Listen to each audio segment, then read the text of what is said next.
देखिए, सर्वप्रथम तो हम अपने पार्टी नेतृत्व का और माननीय मुख्यमंत्री जी के प्रति आभार व्यक्त करेंगे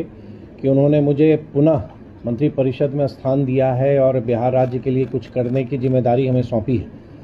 आप जानते हैं कि सरकार की घोषणा है, तत्कालीन मुख्यमंत्री नीतीश कुमार जी के नेतृत्व में नगर विकास एक फोकस एरिया के तौर पर चिन्हित किया गया। और आप विगत वर्षों में देखेंगे कि जो हमारी शहरी आबादी है, राष्ट्रीय औसत से हम काफ़ी पीछे हम लोग रहे हैं, लेकिन कुछ वर्षों के प्रयास से जो हमारे जो शहरी क्षेत्र हैं उसका विस्तार हुआ है और उसका परिणाम है कि आज लगभग 17% के आसपास हमारा शहरीकरण हुआ है। लेकिन अभी भी जो हमारा राष्ट्रीय औसत है उससे हम पीछे हैं। तो मेरे मन में इतना है कि जब हम एक विजन के साथ, एक लक्ष्य के साथ, क्योंकि शहर जो होता है वो गुड गवर्नेंस के साथ साथ डेवलपमेंट का एक मिरर होता है, एक आईना होता है कि अगर कोई व्यक्ति बिहार आ रहा है और बिहार में वो पटना आता है तो पटना को देख के उसके मन मस्तिष्क में विकास की एक छवि अंकित हो जाती है। तो ये हमारी एक कोशिश रहेगी कि हमारे जितने भी अर्बन लोकल बॉडीज़ हैं, जहाँ तक मुझे स्मरण है लगभग 264 की संख्या में है, तो उनको हैंड होल्डिंग देने की ज़रूरत हो, उनको किसी मदद की आवश्यकता हो, क्योंकि लोग अभी भी हर एक जगह शहरी क्षेत्र में एक निर्वाचित इकाई है जो काम करती है, जो जनता के द्वारा चुनी गई होती है। तो बहुत सारे कार्य उन अर्बन बॉडीज़ को करनी होती है और विभाग उनको सहायता करती है कहीं ना कहीं अगर कठिनाई है। आप जैसे अवगत हैं कि माननीय मुख्यमंत्री सम्राट चौधरी जी ने सैटेलाइट टाउन की बात उन्होंने की है और 11 जगह को चिन्हित भी किया है। और उस 11 जगह के अलावा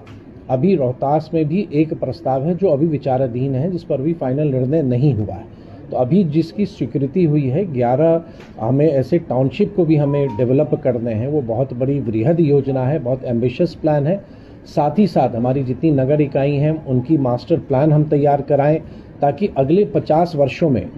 हमारा शहर कैसा हो। और मुख्यतः जो ईज़ ऑफ लिविंग है, जिसको आप जीवन शैली जो लोगों की, उनको हम बेहतर सुविधाएं दें ताकि वो अगर वो शहर में रह रहे हैं, चाहे वो वेस्ट मैनेजमेंट हो या अगर इलेक्ट्रिसिटी हो या सिटी सर्वेलेंस हो या इस तरह की कोई भी सुविधा जो एक नागरिक शहर में रहने में उम्मीद करता है, उस दिशा में नगर विकास विभाग लगातार काम करेगा। और मैं इतना ही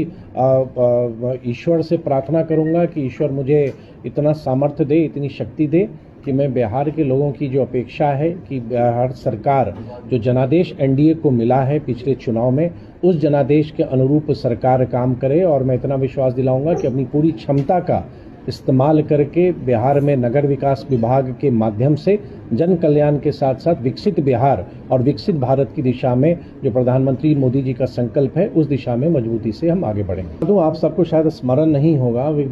वर्ष 2010 से 15 के बीच में मैं बिहार का ग्रामीण विकास मंत्री था और जब उस समय की आवास योजना संचालित होती थी उसमें बहुत सारे टेक्नोलॉजी के इस्तेमाल से, क्योंकि आज डिलीवरी में, गवर्नेंस में